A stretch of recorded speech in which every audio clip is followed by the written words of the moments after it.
top. All right, here we go. Salute to Knicks Nation on this Friday afternoon.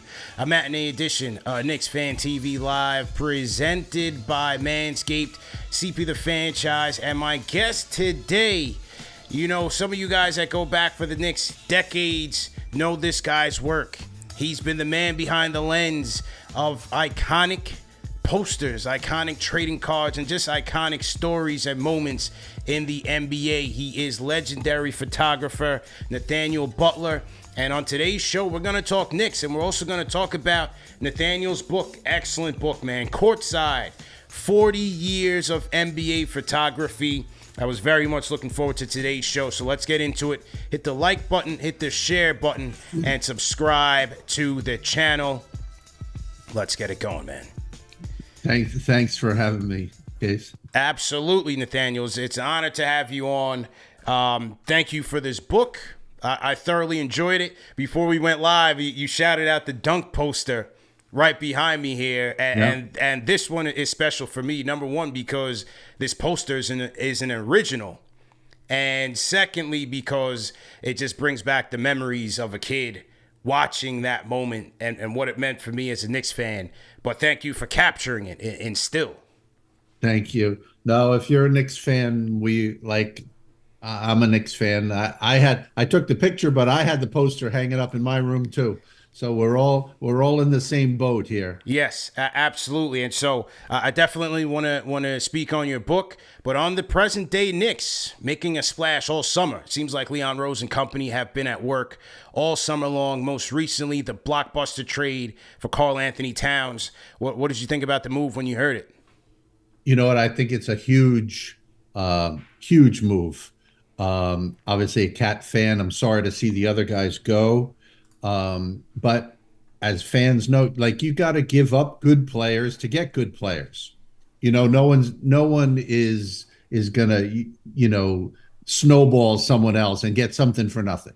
Yeah. So, giving up DiVincenzo, giving up Julius, like, they have picks for a change that gives you leverage, so you gotta give up something to get something. But I think as a fan, not an insider, just talking as a fan, what it shows me is that the Knicks are all in. Like, chips are in the middle of the table. Yes. Let's go.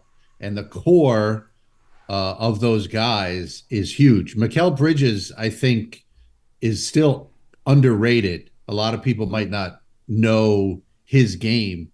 Like, I'm expecting big things from Mikal this year. So I'm pumped up. It's gonna be a fun ride for sure. Yeah, I'm thrilled. And Bridges is his addition next to OG Anunoby. I mean, that wing tandem that they're going to be able to form there, the versatility. Yep. Tom Thibodeau, he keeps talking about versatility. So I'm going to be very interesting to see how Thibodeau deploys those guys, because I think he's chomping at the bit as a defensive wizard. Yeah, and I think it will relieve some of the scoring that Jalen would have to do, because Mikal is tough. I think OG is known as a defender, but he showed last year his corner three was money. Cat will spread the floor. He's a big body, but his three-point shooting is insane. And prior to Mitch getting hurt last year, Mitch was tough. Unfortunately, he's had injuries. That's part of it. Unfortunately, like I said, but last year he was playing great. And that rim protector is important come playoff time. Yeah. So I think it's going to be a different vibe. Last year, people jumped on the Knicks bandwagon. This year, we're starting off from here, ready to go here. So right from the jump, it's going to be pretty exciting. And speaking of Jalen Brunson, you've had the opportunity to capture the captain behind the lens over the last 2 years. What's that been like, just watching him operate and how he's able to navigate being the guy here in New York? You know what? I have watched him, I've been doing this a long time, so been around when Rick, his dad was playing on the Knicks and in Chicago and stuff. So I, sort of from a distance, I've seen Jalen, grow up. And, what he's done, to be honest, hasn't surprised me. People undervalue what you do in college these days. He won 2 national championships as a leader of that team. So it really hasn't surprised me, to be honest. And I love, he's the son of a coach now, and he grew up around the NBA. The intellect of this team is important, you know, and you see that these guys are very, and it goes across the board for a lot of NBA guys. I think the average fan doesn't realize how cerebral some of these guys are. And Jalen has always been that way. Yeah, It's going to be it's going to high expectations, man. It's going to be, but it's going to be fun. it's going to be fantastic. And right now, I'm showing from your Instagram some of the images that you've captured of Jalen Brunson over these last 2 years. What about his interactions with the fans? Like, is there a way that you look to capture those moments?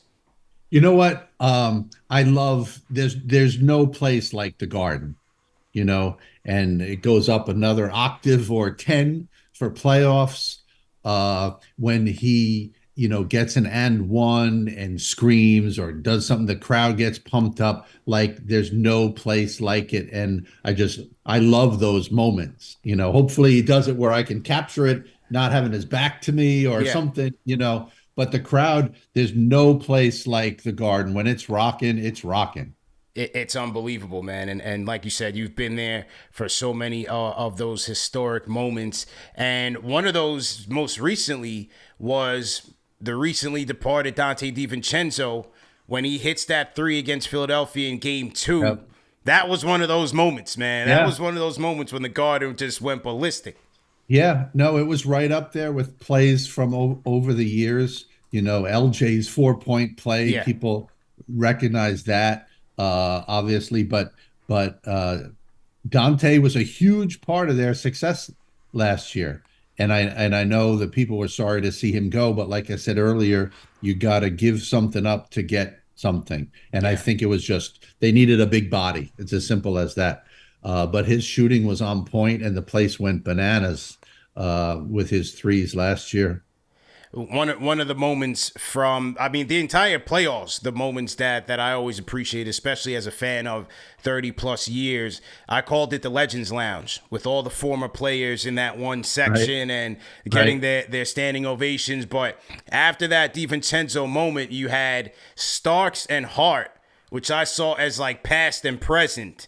Yep. The emotions, the hugging and everything. That was fantastic, man. Great job by you and No, your it team was it capturing was that. it was fun. They sit behind me. I got to tell John to settle down once in a while so he doesn't block me.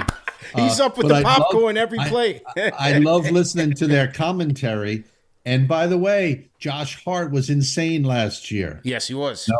Yes, he Like was. you talk about the New York mentality, and he was a very Starks like player, gritty. He would get a key offensive rebound or a defensive rebound at the right time. His shot has improved a lot. You can't leave him open. Like he was a huge part of the success. But seeing all those guys, they were sitting behind me from Steph Marbury to John, and Patrick came back for a few games. Melo's there all the time with his son Cayenne. Yeah. Like it's cool because it's the Knicks family, and it is. I get extra special listening to the commentary, and Spree was back. Spree had crazy moments in '99, bringing the Knicks to the finals. Like it just, again, as a fan, it's awesome. Yeah, no question about it. And from your perspective as a photographer, from Ewing to Melo to Marbury, you've seen their career arc, you've seen their triumph, you've seen the downsides and the fans on top of them. Like, so I'm sure that has to be special to kind of see them in their glory and now coming back to the Garden and getting their flowers. Yeah, 100%. Like I've always been a Patrick guy. Our careers have sort of paralleled each other. Patrick actually wrote a wonderful forward Yep. to the book, which was so incredibly meaningful for me. And I just loved watching him put on the hard hat, go to work every day. We are in a generation where people worship the rings a little too much, I think, and don't take into consideration other components of what makes someone who they are. but Patrick was the Knicks for many, many years. Marbury, when you talk to other players, and it's the old like game respects game kind of mentality, I think Steph is one of the most all-time underappreciated guys in NBA history. Mm. He wasn't just a scorer. He was built. He played defense. He saw the court. Like obviously, he's from Coney Island. We root for our own New Yorkers. Yeah. But you ask any former player, you ask Iverson who was tough, and he'll say Marbury. You ask this guy who's tough. It's Steph was tough, man. So I love seeing them get their flowers. Like you said, it's really cool. Yeah, and especially with Steph, man, because especially he's come back recently, and he's been a big part of our show since he's returned, and we've done a lot of content together. But I tell people all the time, wins and losses be damned, Stephon Marbury is one of the greatest talents to ever come out of New York City. And for that reason, Yeah. like he's always going to be one of my guys. 100%. And not only that, like he played hard, man, every night. Some guys are talented. They might, have an mail it in once in a while. When he was on New Jersey Nets at the time, he was tough, man. Yeah. Then he went to the Knicks. He played hard. Like he played hard every single night. And that's what I think the New York mentality speaks to. And I saw it up close and personal. Every night, the teams were obviously perhaps not as successful as they wanted to be, but wasn't on him. He played hard every night. Yeah, and you mentioned the great Patrick Ewing today making news, returning to the Garden as an ambassador. And one of the iconic photos that you took, one that is etched in my mind, forever, is him standing on that scorer's table, serenading with the crowd. 1994 Eastern Conference Finals. Do you remember what that moment was like in the Garden? Yeah, it was the Garden was bumping, and it was just literally I got a little lucky. A little luck never hurts. But Patrick, if you watch the video, he hopped up on the scores. He was there for a second. I literally took one click of the button, got him with his hands out. And that is forever a memorable shot for me and perhaps most Knicks fans for sure. Yeah, no question. And for me, it's like the thing that always makes me a big fan of sports, period, is the storytelling. The script unfolds in real time, and that's unlike any other thing, unlike any book or movie. The script unfolds in real time. The players are telling their story. The broadcasters are illustrating that story, whether it's on the radio or TV. They're capturing on the video side, and then you from the still side, those stories, it's incredible, man. No, I appreciate that because I agree. I'm there. I have a job. It's my job. My job is to document, these moments, but these moments have stories, and one of the cool things about this book that I was really proud of was the players' participation. Yeah. And essentially, if people haven't seen it yet, go out and get the book. But the players talk about the photos. So it's almost them rehashing the moment in their words, Yeah. And basically the players have done the captions for the photos. And it was cool to me to relive that, not only through my eyes, but what was going through the player's mind at that time. And I think that's an added for all of us fans. Again, it's just a little hook to listen about, Ray Allen, what was going through his head when he hit the three to send the game into overtime, and people forget that wasn't a game 7, it was a game 6. They still had another game to go. Yeah. But maintaining your composure, LeBron misses a shot, Bosh getting a rebound, Ray backpedaling, kick out to Ray, everyone staying within that moment. And then like literally one of the biggest shots in NBA Finals history, because does LeBron only win one championship in Miami? The Spurs then win 6. Like it's sports, right? So a little thing here or there, but so many great memories for me. And then, like I said, for the fans, when you look and read the caption to accompany the photo, it gives a lot of insight into things, and I think it's really Yeah. cool. I think that's the best part of it is because a lot of the pictures I see, especially the Nick related ones, it's the stories that I remember from either watching on TV or seeing these images over and Right. over again. Right. But then to get the player's account of it, that's a great twist to it, and that's why I think this book Right. is And it was excellent. hard. It was hard for me because I am a Knicks fan. I'm in New York. Yeah. I couldn't have it. It's not a Knicks book per se. So Right. there was a fine line of me dancing too much Knicks, not enough Knicks. Yeah. But there's great quotes about Walt Frazier talking about the Red Holzman team. I had a beautiful portrait of Walt Frazier and Earl Monroe and some of those other Knicks.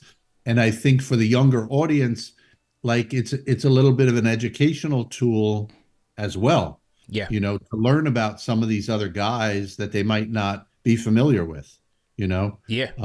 So it was a very cool project for me. For sure. CP the franchise here. Legendary NBA and Knicks photographer Nathaniel Butler here. We are talking about his new book, Courtside 40 Years of NBA Photography. Trust me, ladies and gentlemen, pick up a copy. It is well worth your time, and it's a generational piece. Like you said, Nathaniel, it's one of the things, like my son's getting into basketball now, and so we have a lot of the coffee table NBA books, Yeah. of which most of your work is in. So this is another one for us, and you did a really good job. What was, like, if we go to Knicks Heat, the Knicks Heat rivalry, Right. what was it, which one of the moments did you capture, and what do you remember about it? You know what? They were all like, just the first thing you remember, that how low scoring those games were. They were battles. A final score could be 78 to 80, Yeah. 77, 74, like something. And they were just battle every possession, you know. I had a lot to choose from. I didn't put in the photo of Coach Van Gundy holding on Yeah, to Alonso's right. leg, Yeah. Yeah. but it's fun to look back on those memories. And like I said, it's sports. There's a very, very fine line that separates, winning and losing, and a historical moment from, being a dejected moment, you know. Yeah. And like I said, I was had to spread it out a little bit and not be too Knicks dominant in the conversation. Friends were teasing me, LeBron's on the cover and Moochie Norris is in the background. The Knicks legend Moochie Norris makes the cover of the book, and I'm like, let's go. You got to be a Knicks fan. You got to be a Knicks fan to know who that is. Yep, that's it. Yeah. There's Right. Moochie right there, man. Absolutely. Yeah, but that was LeBron's rookie year.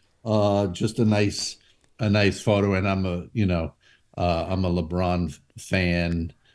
Just have to admire, like, Sure. year 22 now or Yeah. whatever it is for him. It's insane. Yeah. He's the best player on the Lakers at age 40. Still At 40.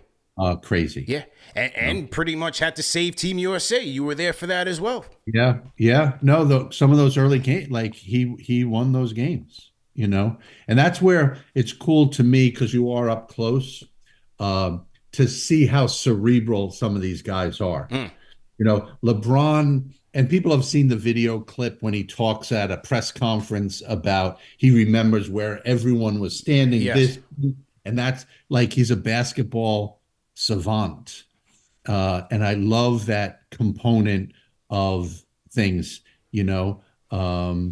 just how smart they are and how many steps ahead they are. Mm-hmm. You always hear the great athletes talk about how the game slows down for them so they can visualize it. And it's truly remarkable to watch. Sure. No question about it. The Tatum photo with his son, that was one of your most recent iconic images. This is NBA Finals. Celtics win it. Pandemonium on the court, confetti everywhere, families in there, media's in there. What is your thought process like as you're kind of panning the court to get this content? Again, a little bit of luck never hurts. Being in the right place at the right time, and just JT is a phenomenal player. just for whatever reason, he was getting a lot of crap about not meeting expectations, not doing that. I think Yeah. he's still like 25 years old or Yeah. something crazy. Like, so I think it was a big burden of relief. They won, and they kind of spanked Dallas. Like, Hmm. I expected a little bit of a tougher series, but they took it up a notch. So just like the celebratory moment, being in the right spot, he picked Deuce up and threw Deuce, and I again literally one click, and I was fortunate enough to get that shot. And people kept saying, "Oh, that would be great in the book." The deadline for the book had passed. Mm. It's different. It's different now. It's not social media or Yeah. Yeah. things. The deadline for the book was like February or something. So this was in this year's finals, so it didn't make it. But has become kind of an iconic shot and a moment for basketball fans to see that one. When you're watching as a fan and you watch year after year and you see certain greats have to overcome their obstacles and ultimately like they assume like that spot on the hierarchy, whether Yeah. it's Jordan ascending, LeBron ascending, Kobe and the Lakers. Can you see that over the years, like through your work, like seeing Yeah. like this is Yeah. this guy, he's next, he's the guy now. Yeah. And again, it gets back to the grind. You see these guys, how they prepare. You see what they do. People forget Steph Curry, like, was questionable early in his career. We Yeah, were hoping that he would be on the Knicks true, with the true. draft pick. But he had some injury problems with Yeah. his ankles. He was very slight in his build, but you put in work, you put in this, you watch, and there is, like, I think internally, players know who can play and who can't. Mm. Oh, it's like us when we're kids picking on the schoolyard, picking your team. Like, there is a component of game respecting game. The guys know, Hmm. and they put the time in and they ascend. There aren't too many overnight sensations, so to speak. The guys put the work in. They're like, you know what? This guy, Steph, is something special. And then over a period of years, you watch him, and he literally went from being maybe a borderline NBA player because of his, like I said, his slightness, his problems he had originally with his ankle, putting the work in, and I'm talking work, Mm. hours, every day. So then all of a sudden, Steph Curry has changed the game, and I think guys do that. They put the work in, and then you can go right down the list of who that's applicable to, Sure. and you when you're up close and personal, you can sort of see who's next to bust out, Yeah. And speaking of which, your name is on hundreds of Michael Jordan posters, trading cards, memorabilia, and you came in and that 84. What was his Right. time? What was your most memorable MJ moment? Oh, you know what? Too many. Yeah. Too many. But he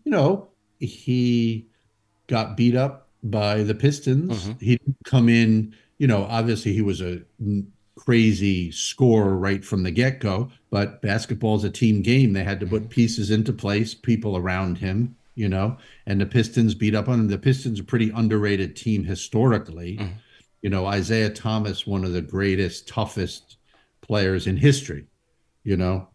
Um, so he put his time in. You would see him working. There's stories of him. They had a breakfast club. He'd be working at 6 in the morning. He would work out for 2 hours, get a little bite to eat, and then go to practice. You Hmm. don't just Hmm. roll out of bed and go to practice.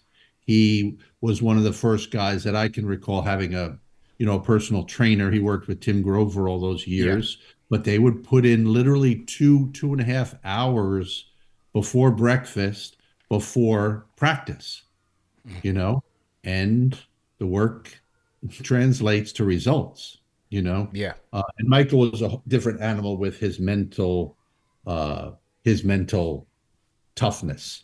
You know, he was just that was just unparalleled in my opinion to he was just going to succeed no matter what the obstacles.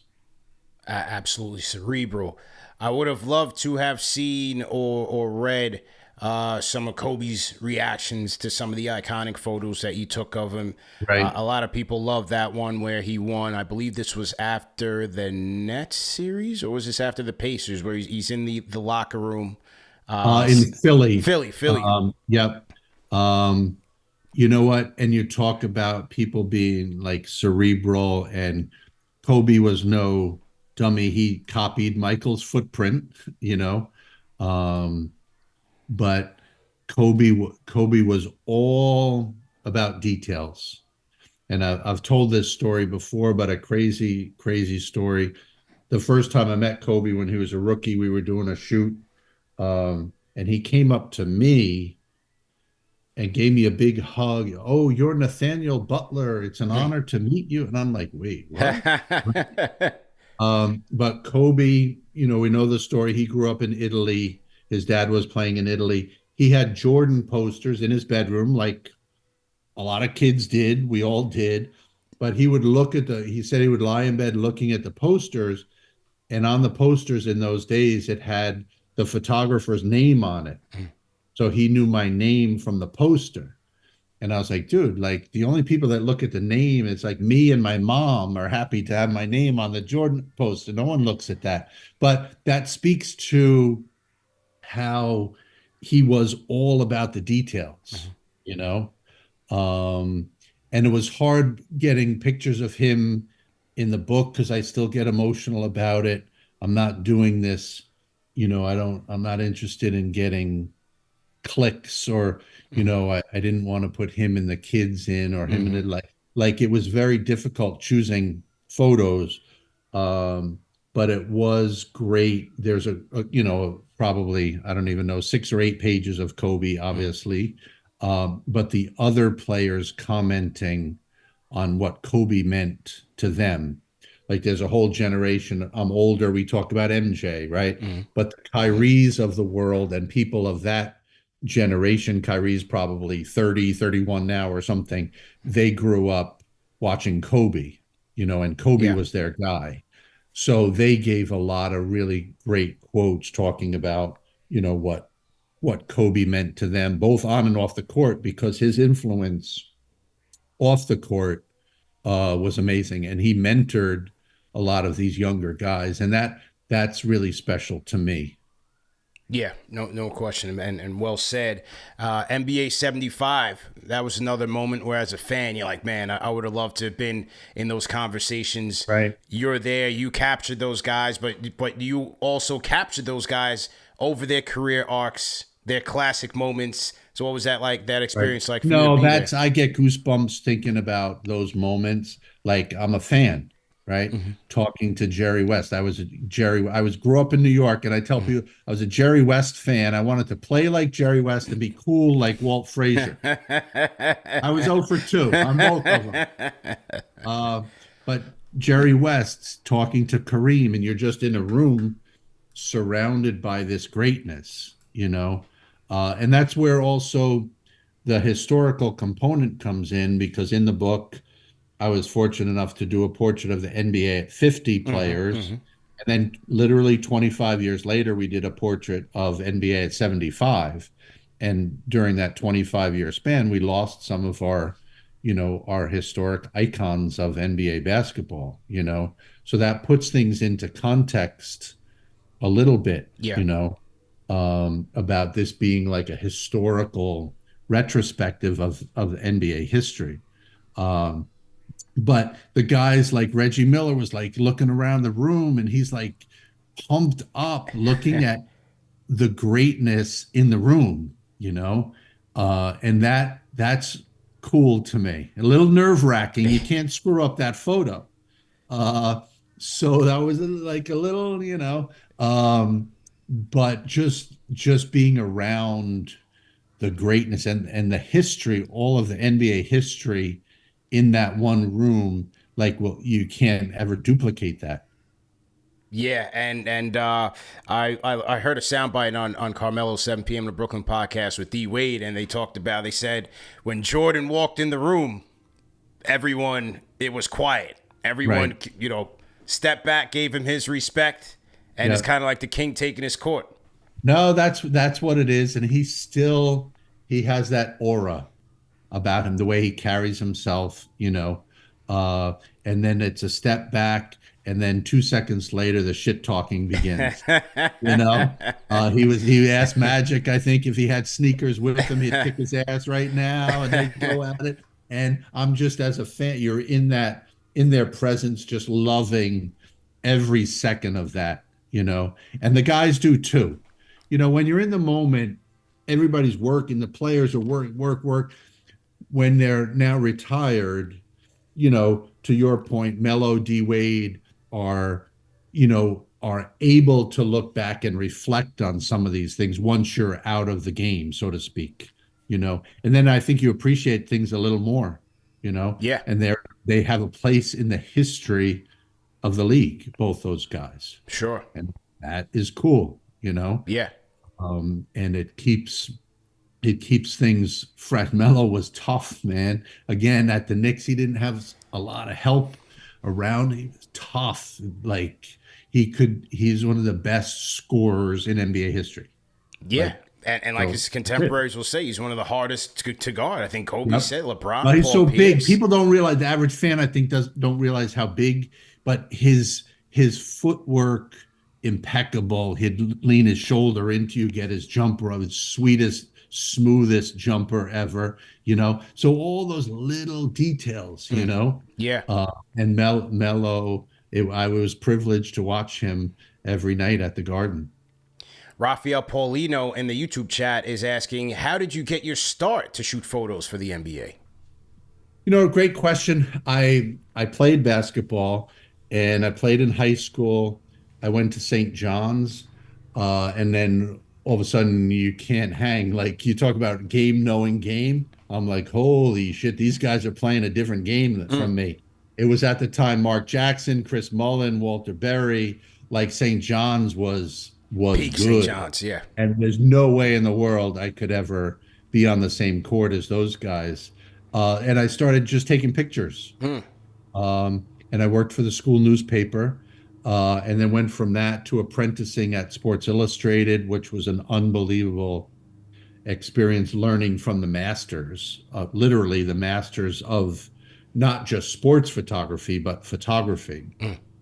And then translating that into NBA with the growth of the NBA in the early 80s, mid 80s, just kind of created a little niche of doing that. NBA started a video division, and then soon after started a photo division.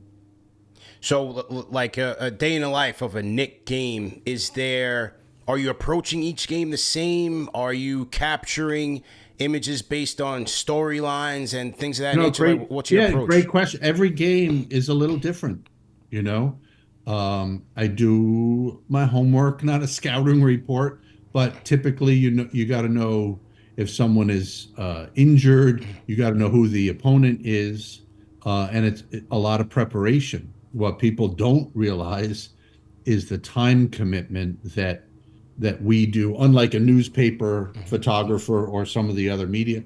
Like, for a typical Knicks game, I'm there at 1:00, setting up cameras and stuff for 2 and 3 hours before the game. The guys come out to warm up. So I'm there at literally 1:00. We'll put in like 3 hours, get a quick bite to eat or something at 4:00. The guys come out at 4:15 to start warming up, and then not out of there until 11:30, 12:00 at night. We set up a lot of remote cameras and things. The Garden is difficult because that place is booming. It's like Knicks Monday, Rangers Tuesday, Knicks Wednesday, concert Thursday. Like, you have to set up and take down literally every game. I do that 50, 60 times a year.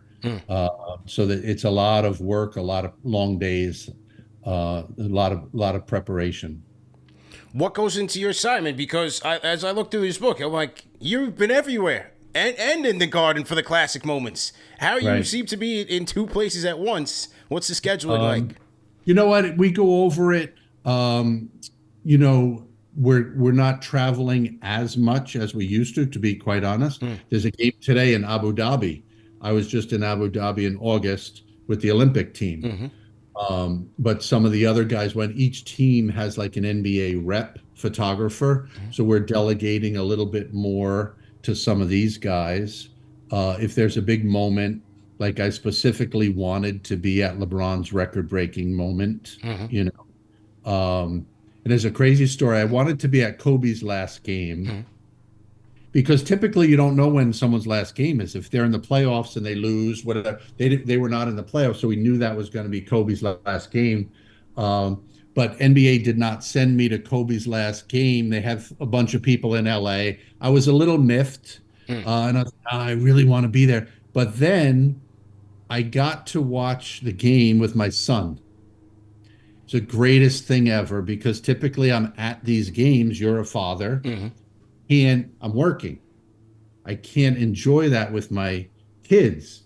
So the Kobe game, because he was of the Kobe generation, he was not a Michael guy. He's young, like Kobe was his guy.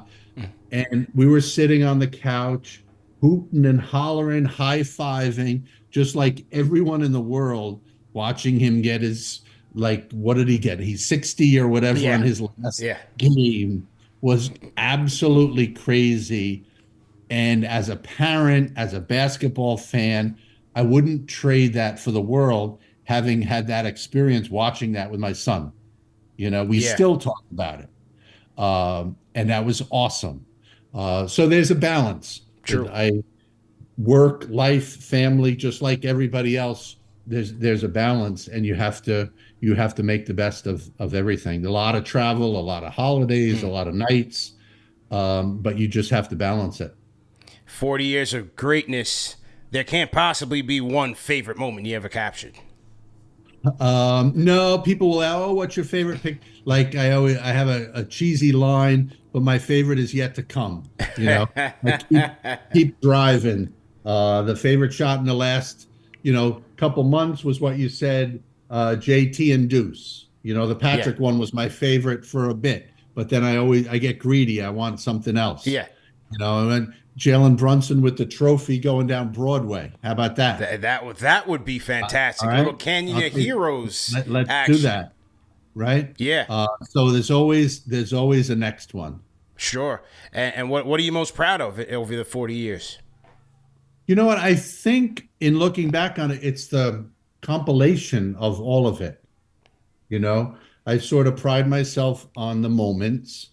I love doing portraits of the guys. You know, there's a Bill Russell with the rings. Yeah. There's a beautiful, some of the young people might not know Oscar Robertson. You hear his name. I love that there's a portrait of Oscar Robertson in the book. I love the behind the scenes stuff. So I think it's the compilation of the 40 years and then the diversity of things. Like I'd like to say that I enjoy, like I said, the action, the portraits, and the behind the scenes, just having that, and each requires a different skill set, quite honestly, but having that breadth of coverage is something I'm proud of. For sure. And a couple quick ones for you. The Shells in the chat is asking, what is the camera that they use on the backboard? And are you the one setting it up? Right. Yes, good question. Because I work for NBA, we are the ones that set up that camera because there's a million rules, regulations, restrictions, and things. And yes, that would be me, and that's one of the reasons why we have to go so early. That camera typically is set up by 2:00, 2:30. We test it because then you can't be up on a ladder while the guys are out warming up and stuff. The bad news is that oftentimes we'll find a new angle and then TV will steal our spot because they're like, wow, that's pretty good. TV pays the bills. We all know that. So we might get bumped and TV will put a camera there. Prime real estate. We all work together. And literally, what some of the younger people might not understand now in the digital world, that camera back in the day, I had 24 clicks for the entire game. That was it. It's not like bing, bing, bing, bing. Like you had 24 shots was film. It's called 220 film, and that was it for the entire game. Wow. You couldn't change film. So again, the cerebral approach, very patient, a little bit of luck, but you didn't want to ever run out of film and miss a last second play or shot or something, Yeah. So those are the challenges that sometimes the average person might not comprehend. You got to be efficient. You got to be effective at the That's end it. of the day. That's it. That is an interesting challenge for sure, man. Well, listen, great work, absolutely great work on this one. That we definitely appreciate it. Courtside, 40 years of NBA photography, and I'm thankful that I'm one of the last pods you're gonna do before you get to the grind, man. You know what? Knicks have their first game on Sunday. Sunday's away. I'm with them on Wednesday. I think the Garden. Yep. And it'll be a big deal. I don't know if Cat's playing, but you talked about posters, trading cards. Like we need new material, new guys in new uniform. Like that's a big part of what we have to do. We got to come up with new material, and it's gonna be a fun year to be a Knicks fan for sure. It's going to be a dogfight. Got to give respect to the champs. You have Philly in the mix. You've got Milwaukee. Maybe we'll see what the Pacers do. How do you see them stacking up in the East this year? They're right there. Like, I think no team can, injuries are a part of sports, in any sport. No team can afford to lose their key guys. It's as simple as that, So everybody stays healthy. Everybody does their thing. I do think Boston is underrated a little. People kind of forget. Yeah, me too. Whatever, I want to say last year, what were they, 16-3 in the playoffs? Yeah. The run, and they were like peaking, They're tough. They're a good balanced team. Drew Holiday's crazy underrated. Oh, yeah. KP is playing well for them. He's going to start off the season hurt. But Jaylen Brown and JT, it's a team game. Indiana's an up and coming. Philly has a lot to prove. But the Knicks you're in the conversation. And I think that's all you want to do is be in the conversation. And then it's like, let's go and see where we land. Well said. Absolutely well said, Nat. And hopefully we'll have a lot to talk about in the next offseason. Hopefully you join us in the next offseason, right, and we'll catch up, man. We'll do it during the season. It'll be fun. Sure. We'll come check in. Absolutely, man. We'd love to have you on. Nathaniel Butler, ladies and gentlemen, Courtside, 40 years of NBA photography, an absolute classic book, a generational book that you can really share with your family. So make sure you guys go get it on Amazon. And remember that the show is available in audio podcast format on all major podcast platforms. So no reason to miss it. Also, remember to support our sponsors, man. Shout out to Manscaped. Go to manscaped.com and use our code KFTV for 20% off plus free shipping. Manscaped, the #1 men's grooming tool, both above and below the waist. Use our code KFTV, 20% off plus free shipping. And remember, no testimonials. Okay, so that is it for the first half. I got to go doubleheader. I got to catch up, man. I lost my voice the last 2 days, so I got to catch up on all this cat stuff. We will have John Krasinski, who covers the Timberwolves for The Athletic. So we're going to take a look and dissect this cat trade from the Minnesota side of things. He's done some excellent work over the last week covering this thing. So we'll have John on at 4:30. And then, as Nat said, Knicks back in action on Sunday. So we are getting right to it. Salute to everybody in the chat once again. Thanks for tuning in. Remember to hit the like button, the share button, and subscribe to the channel. We'll see you in a little bit, man. Peace.